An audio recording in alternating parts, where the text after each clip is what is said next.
Boa tarde, ouvintes. Aqui estamos para mais um programa Acupuntura e Você.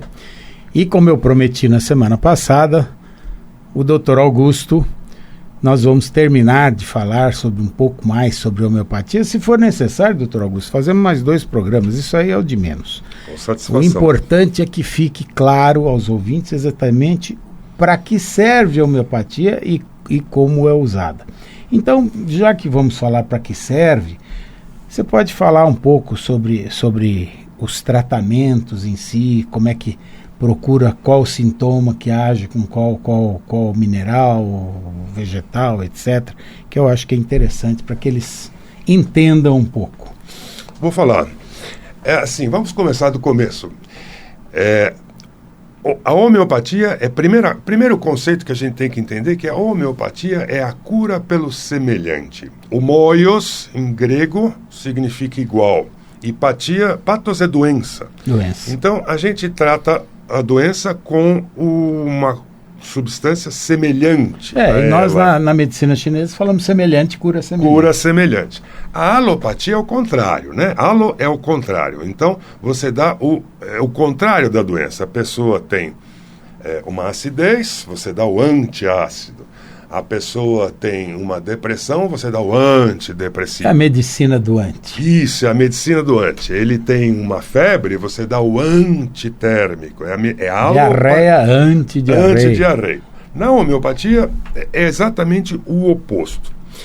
E o que a gente sabe é que ao fazer... O que a gente sabe e o que a gente vê é que ao fazer isso, a gente consegue ter resultados que muitas vezes os nossos colegas alopatas não conseguem ter.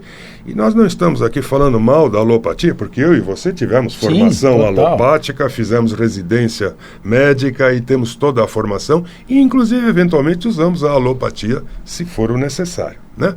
Mas eu acho que a grande parte dos pacientes que me procuram, e certamente os que lhe procuram também, são pacientes que já não tiveram um sucesso adequado com os tratamentos clássicos, né? Pelo menos no meu consultório, o homeopata é o sujeito que é procurado quando o paciente já passou por todos os especialistas e não teve resultados. Aí eu vou te falar uma coisa que o nosso professor Maffei falava. Ele falava, por que existe o médico? E ele falava, porque existe a patologia, a doença. Mas não é nesse sentido que existe a patologia, a doença. E sim no sentido de que ele está se sentindo mal. Isso. Ele está passando mal. Ele não quer ir ao médico prevenir. Ele quer ir quando ele tem alguma coisa. É verdade. Esse é o pensamento simplista dos nossos pacientes. Claro que não todos. Alguns já entenderam a importância da prevenção. Por isso mesmo que eu falo de prevenção de doença e promoção da saúde. É verdade. É verdade. Então não existem doenças, né, Gabor? O que existe são doentes. E a gente sabe que, embora nós médicos classifiquemos as doenças nos diagnósticos, cada uma delas assume uma forma diferente. A gente fala, enxaqueca, mas cada paciente tem uma enxaqueca diferente, com características completamente diferentes. A enxaqueca é desencadeada por coisas diferentes, ela tem uma evolução diferente e os sintomas durante a enxaqueca são diferentes. Então, as medicinas vitalistas, como falávamos a semana passada, elas procuram captar esta coisa humana, pessoal, não a doença, mas o doente. Como é que este paciente adoece com a enxaqueca dele, ou com a sinusite dele, ou com a dor de barriga dele, né? Então, o que a gente tem são pacientes, pessoas doentes. Nós não temos casos de enxaqueca. Nós temos o seu José ou a Dona Maria, que sofrem de enxaqueca. E eles são pessoas únicas, específicas, né? E não uma enxaqueca. E veja que interessante. Por exemplo, o seu José ficou diabético. O que nós temos na alopatia? Dieta e os medicamentos hipoglicemiantes orais e a insulina. E depois a insulina. Mas o que levou o seu José até a doença? Este é o momento que eu acho que o Dr. Augusto está falando, e é este o momento que eu falo. Quer dizer, nós temos que pôr a chave antes do ladrão entrar, não depois que o ladrão entrou. E nós esquecemos isso. Nós, eu, você, meu amigo, que está nos assistindo, o Dr. Augusto também várias vezes esqueceu na vida, todos nós esquecemos de nos cuidar quando nós estamos bem. Né? Os excessos alimentares, os excessos de álcool, os excessos de tabaco, de drogas que existem por aí, etc. Então, tudo isso vai levar ao processo de adoecimento. E as emoções, né, Gabor? Que eu vi que você chegou a discutir com o professor Cortella há algum tempo atrás, estas emoções que nos... sem sombra de dúvida... Você falou uma coisa, não os sentimentos. O sentimento é uma coisa normal, as emoções. Sabe, Gabor, tem uma coisa muito engraçada na homeopatia que a gente chama o tapa na testa. Então, é assim, isso é uma anedota da homeopatia, mas que a gente, todo dia a gente vê no consultório. O paciente chega e fala assim, doutor Augusto, eu tenho qualquer doença, vamos usar essa mesma que eu estou usando. Eu tenho enxaqueca há mais ou menos 5 anos. E aí o homeopata, como faz uma anamnese, uma entrevista com o paciente muito cuidadosa, que às vezes é até demorada, eu digo que o homeopata é um chato, ele pergunta. Então, quando o paciente fala, eu tenho enxaqueca, digamos, há 5 anos, o homeopata pergunta, e o que aconteceu há 5 anos atrás? A primeira resposta é sempre um dar de ombros, assim. Nada. E a gente faz, tá. E a gente vai indo, e com a técnica, com a experiência, a gente vai conduzindo o paciente, até que chega uma hora, Gabor, que ele dá o famoso tapa na testa. Ele faz, olha, agora pensando bem, mais ou menos há 5 anos atrás, e aí vem uma história, que é uma história vivencial, é uma história de vida, uma história que muitas vezes nem é algo assim muito escabroso, mas geralmente é algum fato que marcou profundamente o paciente.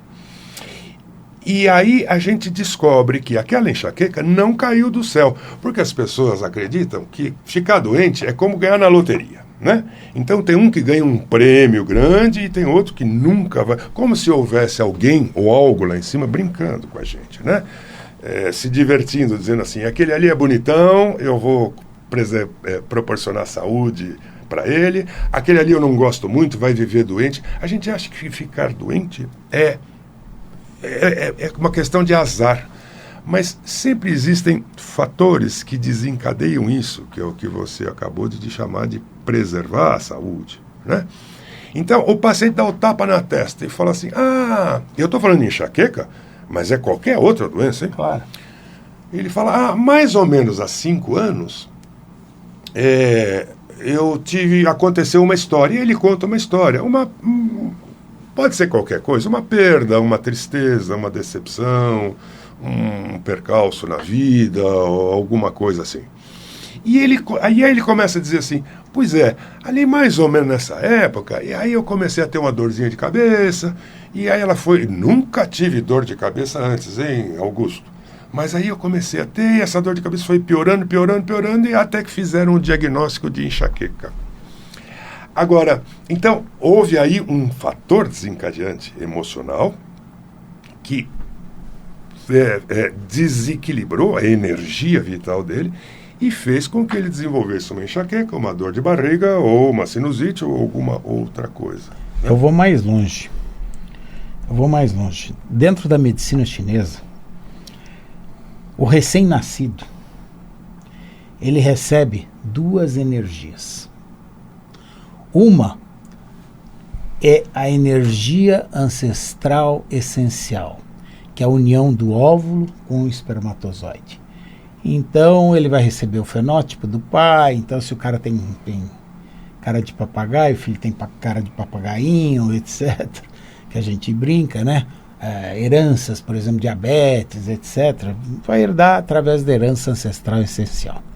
Mas existe uma outra energia que chama-se energia ancestral materna, que são os 9 meses que esta mãe carrega este filho intraútero. Então vamos lá. Por exemplo, o rim, a formação do rim começa a se dar mais ou menos no primeiro para o segundo mês. O coração é o primeiro órgão a aparecer ao 22º dia. Mas o rim começa a aparecer primeiro para o segundo mês. Tudo que esta mãe passar neste momento irá agredir o rim da criança. Então a criança pode nascer com tendência à infecção urinária, pode ter GNDA na infância, pode fazer xixi na cama até mais tarde, vai ser insegura, medrosa. Então você já começa a bola de neve a rodar. Se a pessoa tem uma energia que ela recebeu boa, essas patologias não vão se manifestar. Mas quando ele chega aos 32 anos, ele está num avião e o avião tem uma pane qualquer, dali em diante ele não quer mais entrar no avião porque ele começa a ter um transtorno do pânico de ver o avião. Então, aí que a gente vê que nós vamos mais além, né? É verdade. Porque nós vamos lá atrás. Então, você falou da enxaqueca.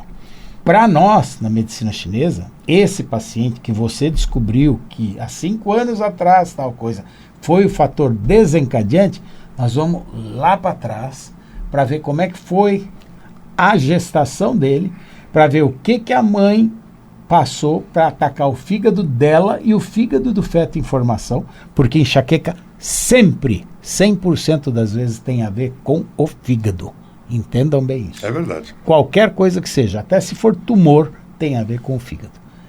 Mas, vai ver o que aconteceu. E aí a criança vai ter histórico de que nasceu com icterícia, que já era raivoso desde pequenininho, colérico, bilioso, etc. É verdade. Então, e a homeopatia? Vai lá nesse... Ou só a unicista?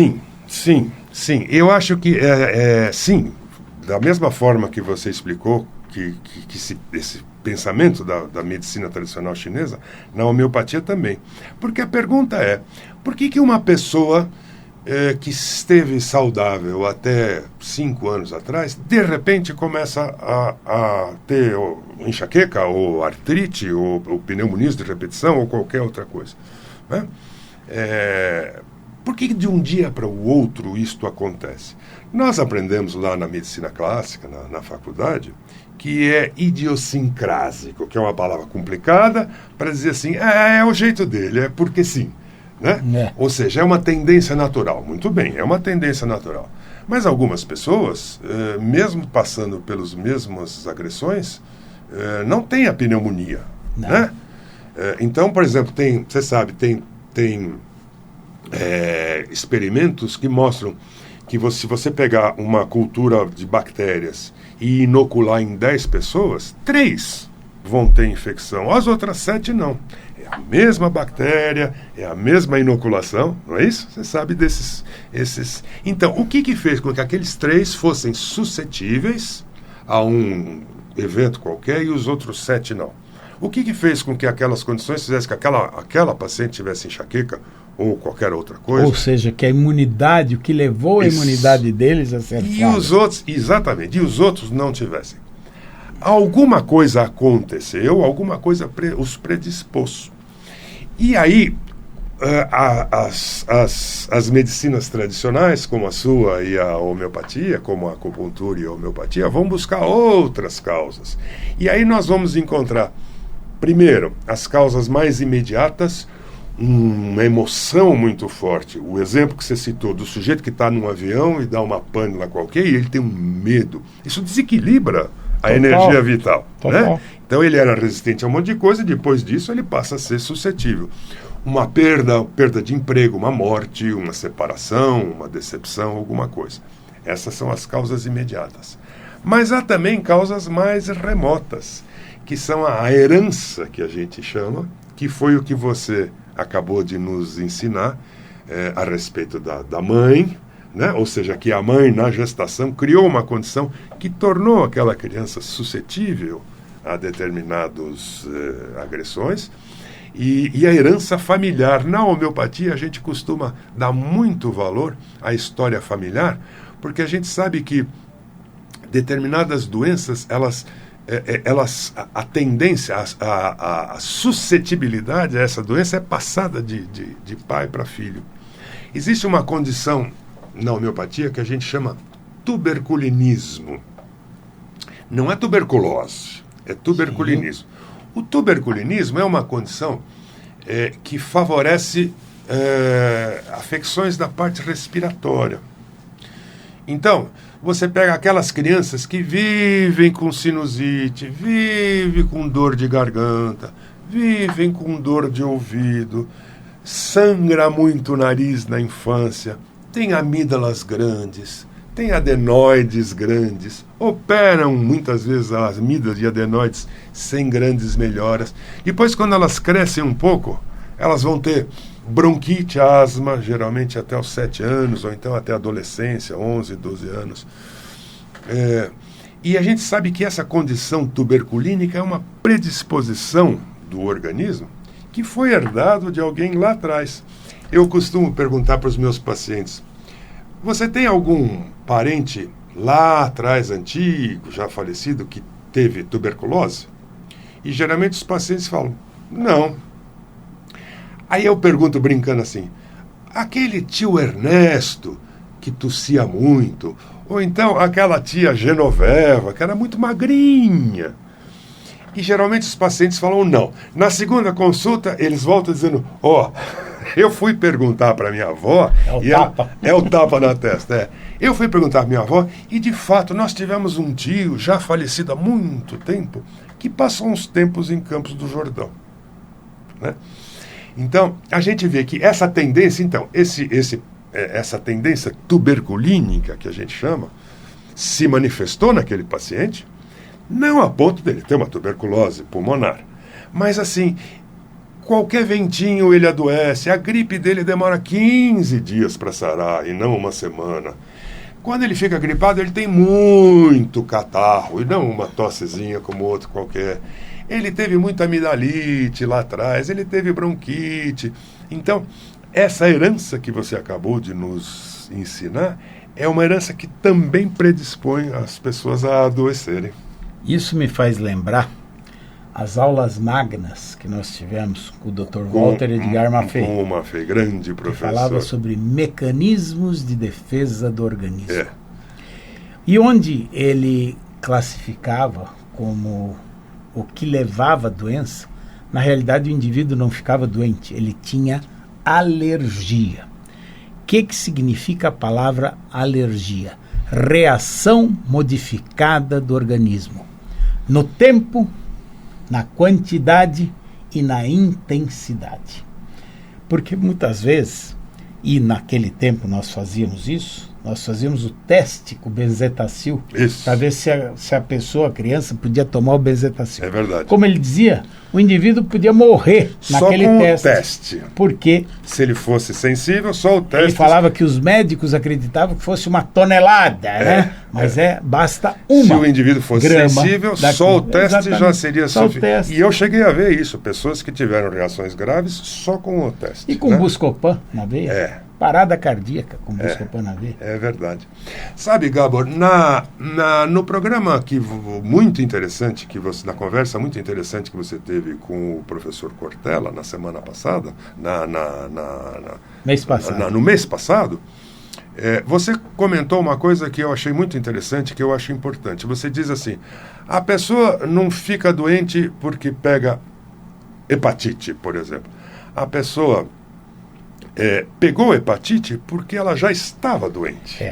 Na realidade é o seguinte: existe uma doença microscópica a nível do mitocôndrio da célula. Então existem pessoas que formam cirrose sem nunca ter tomado um gole de álcool. Exatamente. Eu, por exemplo, nunca tomei um gole de álcool, posso vir a ter uma cirrose. E existem crianças com cirrose que nunca tomaram uma gota de álcool. Então, na realidade, o Dr. Maffei falava que a célula estava doente. Dentro da mitocôndria existia a cirrose. Então, ela é tão pequenininha, tão ínfima, que, por enquanto, na medicina atual, nossa, moderna, nós não conseguimos distinguir. Mas eu acho que com a genética, com todas essas coisas agora vai se descobrir, nós vamos isso. chegar nesse nível. Eu tenho plena certeza, e caros ouvintes, se vocês ainda não assistiram, assistam um vídeo do professor Michio Kaku, K-A-K-U. Vale a pena vocês verem os fundamentos desse cientista, porque realmente esse homem está muito à frente do nosso tempo. Ele é acupunturista? Não, ele é um físico professor de física, mas é um cientista e que está muito à frente do tempo, e as coisas que ele fala são fantásticas. Então, vale a pena. Você vê, assistir. Né? Eu vou assistir. Agora você vê, Gabor.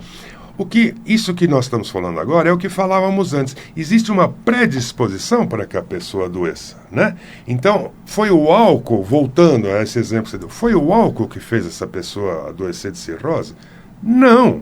Ele já tinha uma predisposição que você nos ensinou. E aí, o que acontece? A célula precisa quebrar aquelas cadeias de proteínas, carboidratos e lípides. Isso fica muito difícil para a célula. Então ele ingere um de álcool e percebe, nossa, que legal, fiquei cheio de energia, fiquei forte, fiquei com vontade de trabalhar, tô legal, agora... E começa cada vez a abusar mais. Isso. Então o álcool é o gatilho, é a gotinha d'água, mas já existia uma condição. Já existia toda a condição. Como nesse exemplo que eu dei, a gente injetou, inoculou uma bactéria em 10 pacientes. 3 ficaram com pneumonia. Foi a bactéria? Claro. Existe uma bactéria, uma infecção bacteriana. Mas não foi, porque aqueles 3 tinham uma predisposição. Já tinha uma predisposição. Aqueles 7 que não tinham, o próprio organismo, a imunidade, foi capaz de dar conta das bactérias. Então tem alguma coisa antes da doença. Então quando a gente diz a pneumonia é causada por uma bactéria, claro, não temos a menor dúvida. Mas por que uma pessoa é suscetível à bactéria e outra não? Não, as medicinas... No mundo animal, a cobaia pega a tuberculose. O coelho não é afetado. Pega. Então, o porco pode tomar picada de cobra e não morre. Então as medicinas tradicionais, como é o seu caso e o meu, lidam com esta coisa que vem antes do adoecer propriamente dito. E também são capazes de lidar com o quadro agudo, como nós falamos na semana passada. Então, diante de um quadro agudo, a gente tem ferramentas para lidar com aquela questão urgente que deve ser tratada, não é? Doutor Augusto, realmente, como vocês veem, queridos ouvintes, nós temos muitos assuntos a tratar. Eu acho que nós poderíamos marcar mais uns 2 programas para falar agora sobre o tratamento das patologias. Como é que é feito a escolha do medicamento, como é que faz esses tiros que vão sendo dados. O que você acha? Terei o maior prazer em vir aqui no seu programa. Sobre o CH1, CH2, você com o maior prazer, como é que é. Com a maior satisfação. Porque aqui nós estamos encerrando praticamente o nosso horário e nós vamos convidar o professor Augusto aqui para voltar aqui e nós faremos mais 2 programas. Eu acho que vale a pena a gente fazer esses programas para que vocês entendam a fundo o que é a homeopatia e o que é a acupuntura e como é que essas duas podem caminhar juntos. Eu desejo um bom final de semana, um bom final de domingo. Doutor Augusto, quer se despedir? Muito obrigado, Gabor. Muito obrigado a vocês que estão assistindo. Foi um prazer estar aqui. O prazer foi todo nosso. Um bom domingo a todos. Até logo.